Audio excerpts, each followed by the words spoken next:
I wanted to talk to you about so many things. You wrote 12 books. Well, actually 16 now. Oh my God. Yeah. All right. The 12 was a while ago. All right. So I want to know how you do that because my intention is hopefully to write 11 books. I don't know why I chose the number 11. 11's a I good wrote number. I think I think so too. I wrote four already. I mean 3.9. One book is missing 40 pages.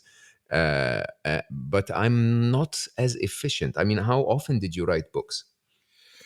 Well, I started in 1980, and this is part of my story. My father was a writer and mostly a Uh-huh. playwright and poet. Went into a mental hospital when I was 5 years old, and I really grew up both with Mhm. a fear of ending up like my father, when that was viewed as the worst thing in the world. You could go crazy, end up in a mental hospital. Uh-huh. But everything I learned from my mother, who I then raised me, was that she saw the connection in her mind between him being a creative person and a writer and not being able to make a living and getting depressed and ending up in a mental hospital. So I followed her lead early on in that I suppressed all my creative energies and went to medical school. I was going to be a doctor, a real kind of scientific doctor, and then Mm, dropped out of medical school, and really after that started to find my creative voice. And mm, my first book, it's called Inside Out: Becoming My Own Man, which was kind of my own mm.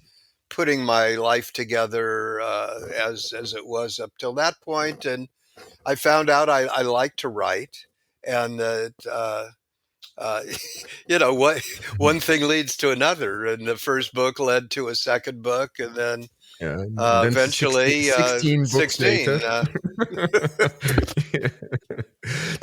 But what is your style? I mean, what do you do? Do you write every day? Is that like a or do you wait for inspiration? How do you do it? I write every day. Uh, Every day. every day. And I don't write books every day, but I write every day. And I've made a commitment for the last probably 10 years that I write an article every week that I post on my website. So that's an ongoing commitment. And then out of what then becomes usually the issues I'm dealing with in my life, that's really, Mm, if you look at the books, they're all right. So I'm dealing with this now. So I want to understand it better. And since I write, to understand, the writing becomes part of my therapy, part of my healing, part of my exploration. And and then, as you know, there's a difference between writing an article, a small piece, and the commitment to write a book, which for me is a couple of year process, and then all the things that go yeah. into publishing, getting it out, promoting, and getting people to know about it. So that has to be kind of a collaboration of the stars, the energies, the feel of, because I've written in different. Well, I have my own publishing company, so I can publish Mm, my own books. I get requests from publishers at this stage to do books. So when the last book I did was this book, 12 Rules for Good Men, I that love that. really tried to look at what part of why I'm inspired by your work is that I think there's some unique things that men are called on to do in the world that I think many men are not doing.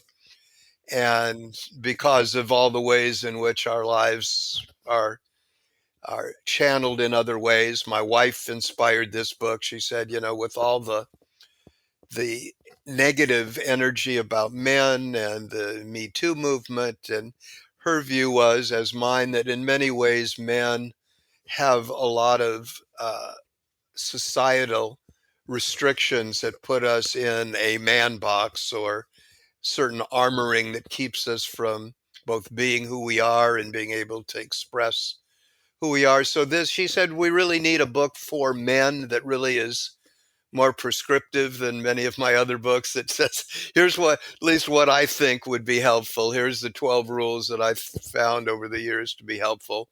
And that what Yeah, women need to know to be, to understand men better. So that was yeah. kind of I, that I, energy for what I put out in the world these days.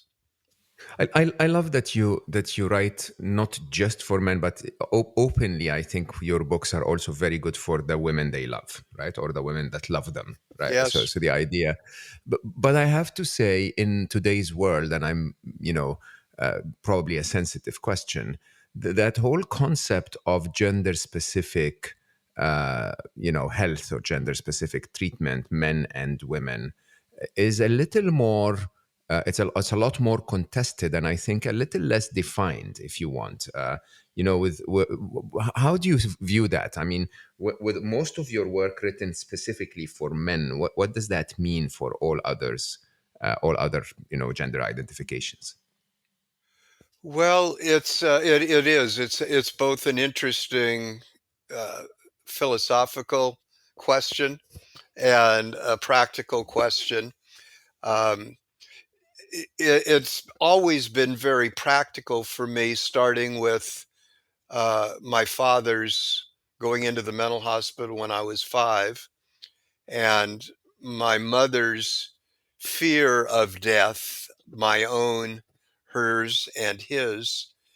So right from the beginning, I had this need to understand what was going on with my father and what had happened to me, because both my mother and myself were worried about, am I going to follow my father's footsteps and go that direction?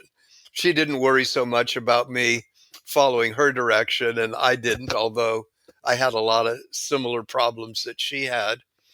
So from the beginning, I really felt that I needed to make sense of the world of women and the world of men, and that I also felt that there were differences, just feeling differences, inherent differences, but much more subtle differences than the standard.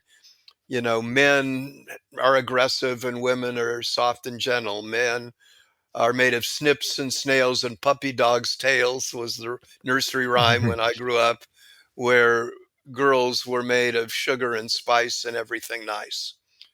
So I've really been wanting to understand, I think from maybe the moment I was conceived, when my mother and father was sure I was going to be a girl, and then I came out a boy, and they had girls' names all picked out, no boys' names. So this has been a very kind of personal journey. And then, the science is really kind of caught up with it, genetic science, and things are, I think, very, very fluid, interesting, and engaging to sort out what does it really mean to be male? What does it mean to be female? What are they really binary, male, female, or are there variations? And all the Mm. ways in which we're looking at sex and gender these days, I find very engaging. Yeah, and so would you think that I mean, there's absolutely nothing wrong with saying, look, of all of those different gender identifications, I am talking to that kind of gender specifically, or that kind of identification specifically, and I am with you. I tend to believe, of course, every identification by definition is different, a little different than any other identification. And I'm with you again, it's not binary at all. There is nothing called, a one and a zero, a man and a woman. It's, there is, every one of us is a mix a very, of a set of very unique attributes that make them closer to this or to that, but all a completely different flavor. Um, I want to start. I definitely want to go to 12 Rules for Men a lot, actually. I think it's definitely an amazing book that is needed in our world. But I can't skip some of your earlier work. And specifically the irritable male syndrome. I love the title. I love the concept, and I think it's a big part of what humanity is doing wrong, if you want. And of course the love stages, the 5 love stages. So maybe if we can spend a little bit on each of those, and then get to the 12 rules and give it more time. The irritable male syndrome basically is spot on. How men play those roles, if you want, that are sometimes aggressive, sometimes they're grumpy, and so on and so forth, which are really sort of almost preconditioned in us. And you just hit the nail on the head, really, very very clearly with that, trying to say, look, this is not what being a man is all about. We need to start thinking deeply beyond that. Tell us a little bit about that work. Well, I need to actually take a step a little farther back in terms of my own writing and work. That also wrote a book called Male Menopause I uh, remember that that. came out actually in 1997, which Uh-huh. really was an exploration of a reality that I was seeing in my own life and in the lives of clients that I was working with, which was that clearly women went through a hormonally based change of life where they no longer could have children, and it's called menopause. And my mother went through it. Women I knew went through it. At the time my wife was going through it, and yet I saw many similar symptoms in myself and in men that I was working with. And so at the time there was no literature about this, and anytime, as a writer, anytime there's a concept that feels personal, seems like a lot of people are dealing with, and there isn't very much out there, I started exploring. And the result was a book that I had initially thought would be okay, there's what women go through over here on one side, and then men must go through something very different. Whatever it is, it must be different. And yet, as I did the research and explored and did interviews, the differences became closer and closer. They didn't overlap. Women clearly have a different kind of change than men do. But there was a hormonally based change of life that I thought was true for men that came out as male menopause. And there were major symptoms that were ones that were very well documented and understood, which were usually sexual changes, a loss of sexual desire, a loss of erections as men got older. But one other that was not dealt with very directly that I found in my studies that I had done, which was male irritability and anger at midlife and older men, that had to Mm, do with a loss of testosterone. That mm, is lower testosterone went towards more irritability and anger. And so that book became an international bestseller and was translated into 15 foreign languages. And I traveled all over the world giving talks about that. But then I started getting letters from men and women saying, my man in my life or myself are finding I'm getting more irritable and angry, but he's not in that age group. He's younger than 40 to 55. What's going on? And that then led to a search for, is there a hormonal component that may be happening at earlier stages? And sure enough, there was a researcher in Scotland, Gerald Lincoln, who had been doing research on sheep and other mammals and trying to see what effect lowering testosterone. He was actually looking for a male birth control pill, uh, mm, and thought that if you mm. lowered testosterone levels, maybe that would be enough to keep reproduction from happening. But that didn't work. But what he found was, as you lowered testosterone, that male rams, reindeer, other animals that he studied became more irritable and angry. And he wondered, whether this might be true in humans. He had no human research.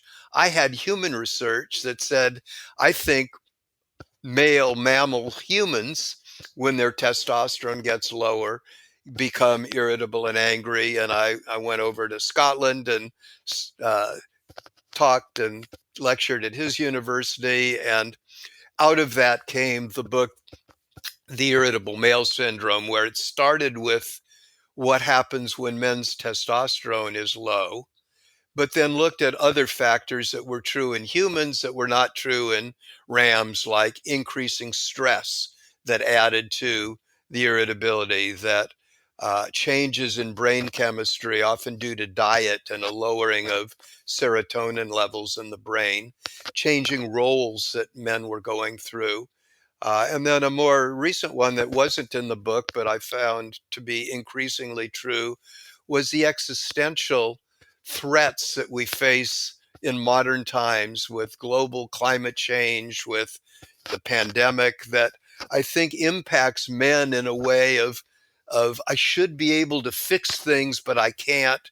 And that adds to the irritability and anger that often are at the core of a lot of the problems that I've come to call irritable male syndrome. So you refer to this as hormonal. Hormonal is really interesting because we don't think of the male biology as much as being susceptible to hormone changes as we think it is for the female biology. Anything other than testosterone? I mean, what are we talking about here that could actually cause those changes? Well, yes, we know men have hormones, as do women, and these sex hormones, specifically testosterone, estrogens, are present in males and females and fluctuate through time, through the day, through the week, through the month. And it just hasn't been studied as much in men until, my books came out. And then since then, there's been a lot more studies on hormones, and they interact with other things. For instance, that as we put on weight, body weight, particularly around the waist, we increase the levels of estrogen. Uh, Fat cells convert testosterone to estrogen. So not only as men deal with aging and put on weight or their testosterone levels dropping, often if their diet is such that they're putting on pounds around the waist, they're adding not only a decrease in their testosterone because of age, but they're adding to a decrease in their testosterone and an increase in estrogen because the fat cells are converting the testosterone that we have to estrogens, and that isn't good for men. So there are multiple levels in which testosterone and other hormones impact our emotional well-being as well as our physical well-being. And in that case, Jed, so are you saying that our state, our engagement, our mood, and so on can be handled also through things like hormone therapy and diets and so on and so forth? It's not just learnings and habits, which most men will think is our entire world. It's like, you know what, I'm going to set my mind to something and I'm going to do certain things, and those certain things are going to get me somewhere. Well, exactly. That's the whole program that I developed that was helpful, that included changing our hormone levels, and that can be through taking supplemental testosterone for some. It can mean losing some weight so that you don't lower your testosterone levels. Actually, another thing we found was that alcohol can also lower testosterone levels. So, watching how much alcohol you consume, stress Mm. can lower testosterone levels. So, there's a number of interrelated things that men didn't know about. One, they didn't even know there was a thing called male menopause. They didn't know until we talked about this syndrome of irritable male syndrome, that much of the anger, irritability that seemed to just be part of men being men actually had multiple causes that could be addressed and treated. Mm. Mm. That's amazing. Uh, the way we so in general, when you talk about men's behaviors in the world, uh, you basically talk about the idea that this behavior is actually creating our world as it is. That it's not just the impact on you, on me as a person or on my family and love life. There is an impact of that exaggeration of male behavior, especially when it's not the the balanced male behavior on our life in general, on our planet as at large. Is that true? Well, it is true, because increasingly, we know that we're not separate individual entities. Just like the cells in our bodies have multiple ways that every cell interacts with every other cell. Every organ interacts with every other organ. So, in a way, this idea that we're separate beings, which is a kind of a Western view of life, isn't accurate. We are nested in a whole series of relationships with other people through time, with our ancestors, but also with the environment, with the animal kingdom, with the plant kingdom, with the biology that lives inside us, the microbiology, the microbes that are part of our lives, so that whatever we do to the environment, we do to ourselves. Whatever is going on inside us is also going on outside. So increasingly, the work that I do recognizes this broad interrelationship at many levels, Mm, and that in mm, order to treat illness, in order to treat depression, other problems, we can't just treat what's inside our heads. And we tend to be very linear in many ways and think that we can solve problems by just getting at that simple thing, whether it's the what's going on inside our mind. We'll take a pill for that, or we'll take a drug for that. And yet life is so much more interrelated, so much more complicated, so much more interesting, that if we mm, really understand the whole, we can have a more joyful and more integrated and a more healthful life. mm. I definitely see that. Let's talk about love. So I will have to say I listened to some of your talks about the topic. I looked at the book, and I have to say it's very eye opening because, as you know, you may not know, but I had two romantic lives really, and I had an amazing marriage. That lasted in total more than 25 years. Of which I think 21 we were married. But when you speak about the stages of love, I could actually see clearly through those years how things worked out and how they sometimes didn't work out, and how there were moments where if I had been aware of those stages, it would have actually been quite eye opening in terms of in terms of how to handle them. And the five stages, the first stage is very straightforward. I think we all experience that. You meet someone, it's fireworks. Everyone is is crazy about the other person. Falling in love, there's that beautiful feeling. But Mhm. then everyone suffers stage two, which is the stage where things start to go like, okay, time to commit. And then everyone goes to stage three, which is, oh, all right, hello, is this really working? And I know you sometimes say it's most of us don't cross stage three, but let's cover the first three stages quickly.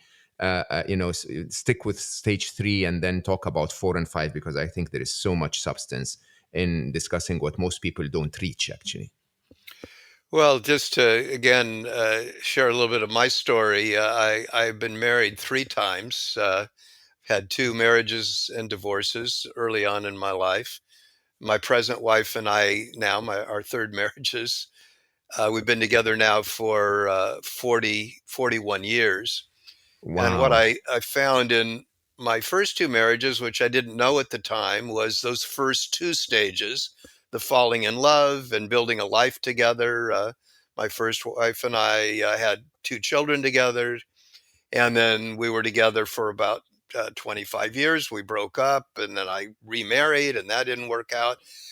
And it's hard for anybody who goes through a breakup. It's, I think, has its own kind of added stress when you're a marriage and family counselor, like I am, when you're trying to help other people and yet your own marriage isn't working. And so I really said, before I go on with my life and go on with my work, I need to figure this out. And that was then where I went searching for, what is it about marriage and relationship that works, and why doesn't it work? And that's where I came up with this understanding that there is a place where both my two marriages failed, where we became disillusioned with each other. It felt like, who is this person that I married? Why did they change? Mm-hmm. It used to be Mm-hmm. so good, and now we're fighting, or there's cold Mm-hmm. silences. We're just not in sync. And the conclusion that we drew was, I must be with the wrong person. Eventually, it's just too painful to be together. And then in our case, we tried again and it didn't work. What I discovered is that stage three disillusionment, I call it, because that's how it feels for people, rather than it being the indicator that we've made the wrong choice, that this is irreparable, we need to somehow get out of it because we've tried everything, is actually a stage of a relationship that, if we understand it, that not always, but in many cases, we can go through it, understand what disillusionment is trying to teach us. Because in the vernacular, it's, we become disillusioned, we think we're with the wrong person. In a Mm. deeper understanding, we're letting go of the illusions that we often bring into a marriage, all of us, of the projections on a partner of who we thought they were supposed to be, not who they were. And when we start getting real with each other, we interpret that as, you've let me down, you're not who I thought you were. When a deeper understanding becomes, what were the illusions and what was the tie in between the illusions that I projected on you and the family trauma, family problems that most of us grew up with to some degree, parents that didn't have the most integrated, joyful relationship that we were influenced by. And then we're able to do some work in healing stage three that allows us, if we do the work, to go on to stage four and stage five. So I love this so much. I heard you once say that 90% of our differences in a marriage are really the result of us, not the other person. Yet we project that entirely on the other person, right? But the question then becomes, but we have to have expectations. I mean, you go into a relationship and you're expecting that person to be, say, kind or cuddly, or I don't know. Uh, you have to have those expectations. How can you otherwise look for the person that fits you?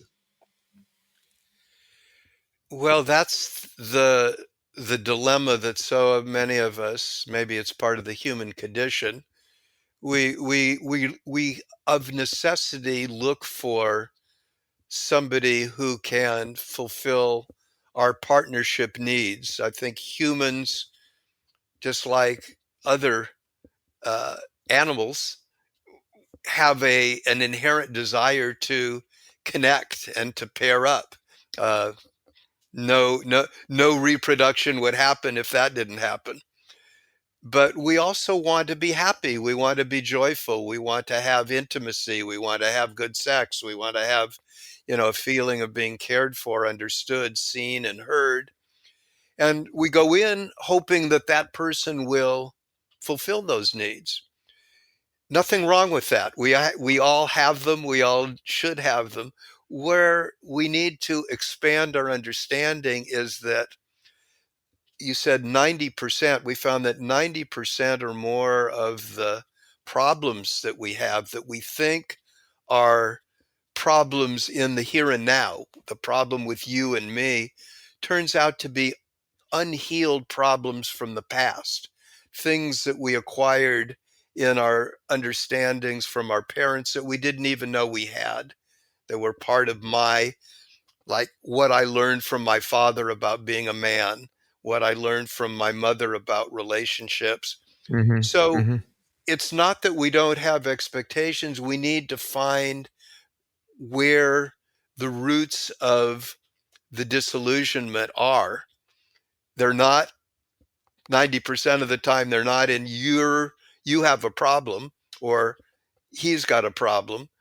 It's in what is this disillusionment trying to teach me about myself, about what needs to be healed in my own body, mind, and spirit, what needs to be healed from the past in the kind of they're called adverse childhood experiences or ACEs that we grow up with.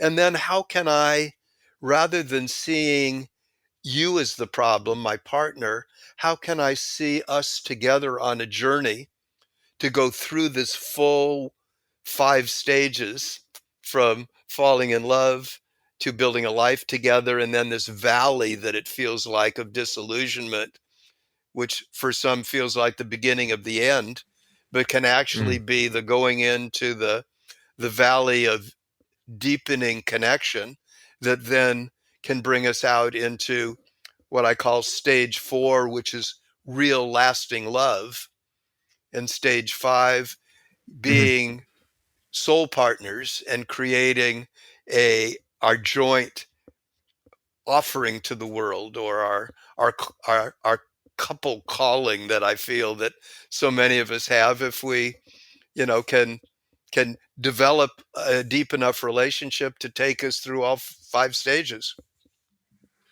Which takes us to stage 4, my favorite stage actually. So what you say is that when we go through those road bumps, in stage 3, and we actually realize that we need to reconcile ourselves, not just fix the issues with the other guy or the other lady in our life, then suddenly we get into what real love is. Real love not being what we thought it was in stage 1 and 2, but rather what it is, for those who reach stage 4. Tell me about stage 4. I think it's a beautiful way to describe it. Well, the first word is real. Um, Real, yeah. it we get real with ourselves. I mean, let's acknowledge when we fall in love, we project our best foot forward. We want them to love us. We want them to like us. Hmm. So we consciously and subconsciously edit what we share. We look we want to look a little better than we actually are. We don't want them to say, "Oh, you don't want to." If she knew this about me, she wouldn't be interested. So in stage 3, we start allowing the real me to come out.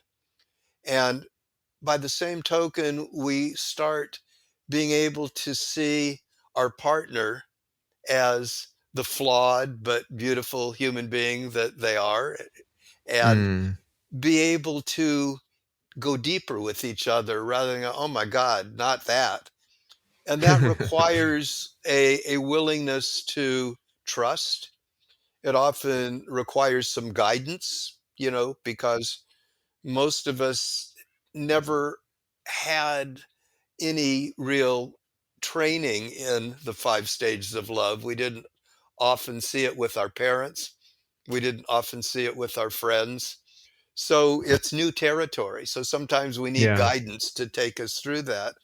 But it gets real. And then the second word is lasting, because you can't have a lasting relationship that's based on not really being authentic with ourselves and authentic in our relationships. So once we can commit to a life of being real, being authentic, being willing to hear the deep truth of who you are, and being able to know that you will hear me, hold me, care for me, respond to me in a positive way, that provides the grounding, the container for the love that I think we're all looking for, that many of us just haven't known how to get. And seems like the feedback I get from people that have taken the classes that I've done and the book and the other trainings that I do about the 5 stages of love, it seems to resonate with people. They go, "Oh, yes, that stage 4, getting real, providing for real lasting."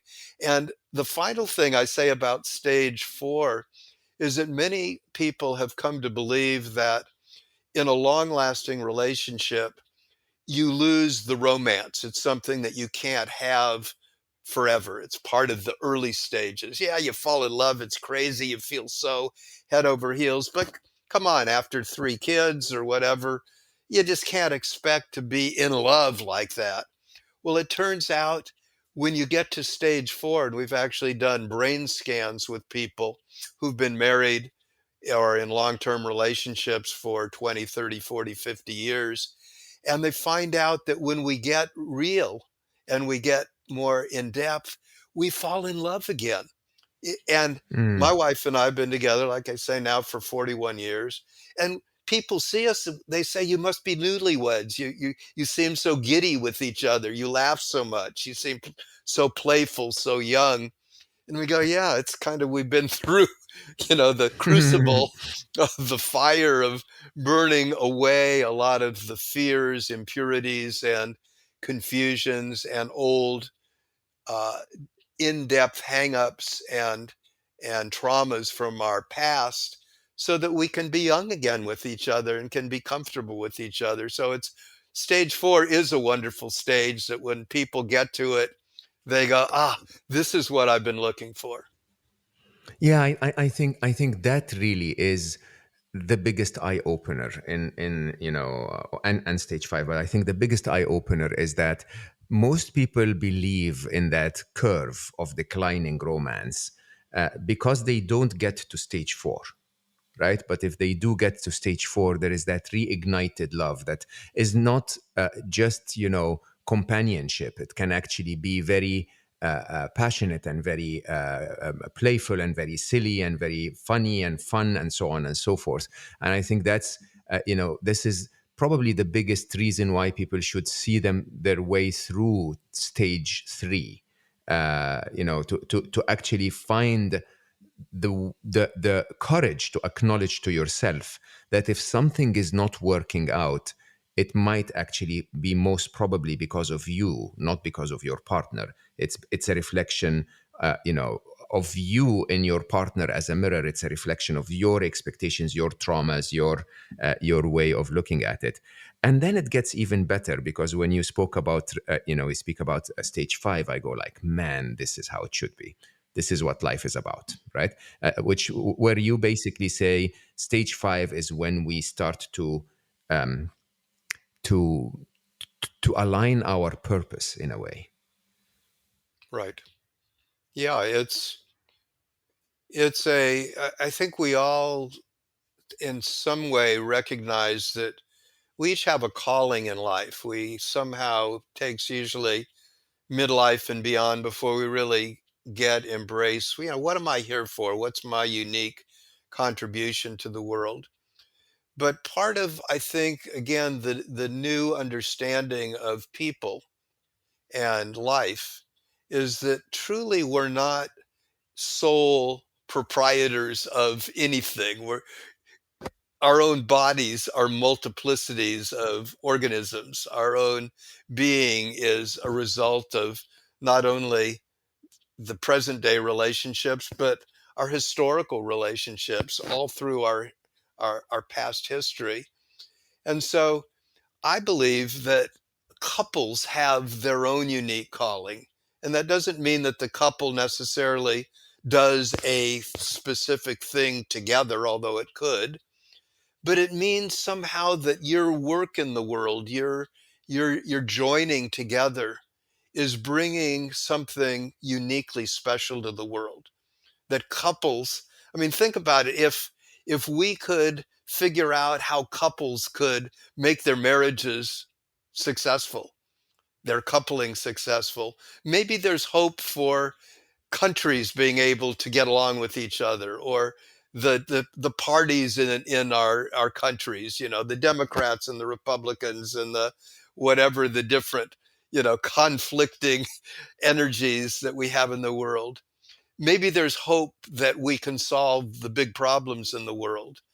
And I think that's that feeling that couples get when they've gotten through stage 4 into stage 5 of, together we can do something wonderful. We can really not only have a good marriage, and we can bring Mm. up healthy children. That's good enough, man, if we can do that. But we can maybe make the world a better place. We can survive as a species and look forward to humans being around for the next 1,000 million, 10 million years, which right Hmm. now doesn't look so promising, but I think could in fact be our future if we do the inner work and the co- connecting work that I think is calling to us. Yeah, I think that's really beautiful. And again, interestingly, you start the conversation today by saying that 12 rules for men comes as an inspiration for your wife to think about things that really makes men do that. So, a sort of a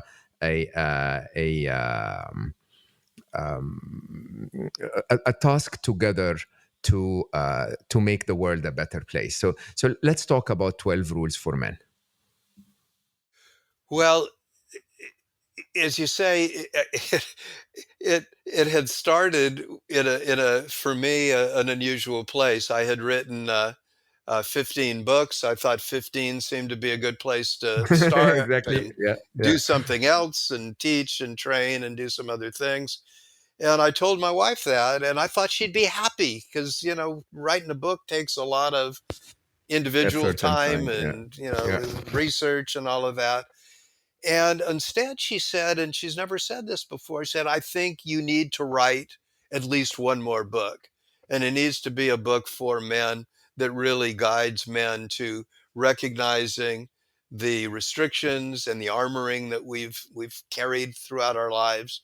And that we need to somehow give guidance for women to really see what's beautiful and good in men, and how to be good partners, whether it's a love partnership or a work partnership or friend, community partnerships.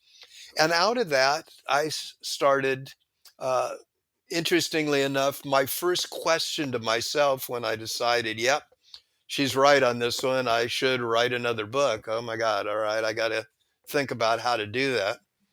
And the Mhm. first question I had was, so if there's this partnership between male and female with my wife and I, when did male and female start in the animal kingdom? I mean, we've evolved from, we're mammals, we go back farther than that, we're, single cell creatures. When did sex start? When did male female start? Because Mhm. what I knew from my biology and my medical training is, evolutionarily, single cell creatures started as simply female and they split in two. They called two sister cells. How far back did that male cell and female cell start? Turned out a billion years. A billion years, the, in a sense, first sperm, first egg, in the oceans of, you know, came together and needed each other, needed to have these two different kinds of cells. So one of the rules is we need to understand the ancient reality of male and female. And then we need to understand how to break out of the man box. I call it these restrictive views of what it means to be a man and what it means to be a woman. And the first rule that comes out of my experience that kind of was the foundation for this was, I've been in a men's group for a long time. And my wife, who I mentioned, Carlin, she and I have been married now for 41 years. She says that a lot of the reason she feels we've had a successful 41-year relationship is that I've been in a men's group that's been meeting for 42 years. Okay, I love that. So we started out 42 years ago. A group of guys said, "Hey, man, we need to, we want to get closer to each other. We want to understand more what it means to be a man, and how do we make our relationships better, and how do we sort out our crazy marriages and problems and boyfriend girlfriend things." And so 42 years later, we're getting older. A number of the guys in our group have died, and the Mhm. group started with seven. We're down to five, but we have deepened an understanding of what it means to be ourselves individually, what it means to be male, what it means to be in relationship, and we've developed a way of being with each other that I think is so crucial and so central to the process of what I believe men need. Just parenthetically, my wife's been in a women's group, actually a number of women's groups, for about the same time that I've been in a men's group. So it's a multi uh, male female process, but these are things that I've discovered in my life and the work that I've done with men and women over the years that really allows us to have the kind of lives that we want. I say there are three things that really I teach people in the work that I do. The first is, how do I be an authentic me? How do I be the best me I can be? That's number one. Secondly, how can I love deeply and well in my Hmm. relation? How can I really understand the essence of love? And the third is, how can I make a positive difference in the world? 12 stages of love and 12 rules for being a good man are my gift to myself, my children. I've got five children. Carlin and I, we've got 17 grandchildren and two great Oh, grandchildren. So wow. this is our collective gift to the next generations, and hopefully through the work I do to other generations that are out there of other families that can benefit from this work. So I have to say, oh, I mean, it's one of the many gifts that you give. I think the acknowledgement to start that that men are different and that men need different attention, need different habits, have different hormonal cycles, that we need to really deal internally with who we are as men to become men, has a mega impact on everything, on us, on others, on the world. And I think that acknowledgement in itself is truly a mega gift. And I think your work continues to give in so many ways. Definitely very eye-opening for me. Definitely recommended for all our listeners. But if you were to sum it up to one thing, like if you were to give a man one advice, what would that be? Well, I think I would frame it this way. You mentioned right at the beginning that there's this controversy in the world, and certainly in the academic world, but in the public sphere, of this idea of having unique qualities that are male and female. Because the truth is that difference has been used by many to keep women in a certain sphere that says this is women's world. You can't come in and be a doctor, or you can't be in the world where Mm, I'm a runner, and one of the big races that I used to run, not so much more, is it's called the Dipsea. It's a, a, a marathon, like going over the mountain in Marin County to the other side. For years, they wouldn't let women run that because they were too fragile. For years, women couldn't run a lot of other races, marathons, because women were too fragile. So in many ways, difference has been used to keep women in a restrictive role. mm, However, the truth is that I believe that there are differences. and the differences can be celebrated. And what needs to change isn't to make us unisex or let's eliminate differences. That was the feeling many had, that if differences are used to restrict and harm, maybe the way out of that is to eliminate the differences. Mm. A billion years of male female difference, nobody questions that there's a problem with male stallions being different from mares, or male elk being different from female elk, or any other. Did people think that that stopped with humans, that somehow that there's something wrong with being male and female humans and having uniquely different biologies, psychologies, other cellular differences? Well, of course not. We are different. So if there's one thing I would say to men and women, celebrate our differences, change the structure of the dominator way of looking at the world, of being in the world, the dominator culture that keeps those differences from being able to be connected and feeling joyful, and recognize the inherent partnership that we have with ourselves and with each other, that can be this beautiful dance of male female in all spheres of our life, in our love lives and our relationship lives. And as I say, if we can pull that one off, if we can do that dance of male female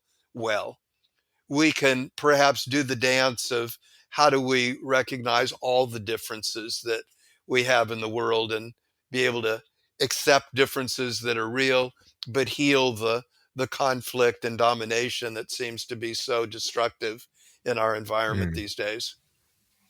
You're amazing. I am so grateful for your wisdom, so grateful for your work, so grateful for all the support you've given me, and very grateful for your time today. It's really been a wonderful conversation. Well, thank you. I appreciate being able to share and look forward to doing it more. Absolutely. Absolutely.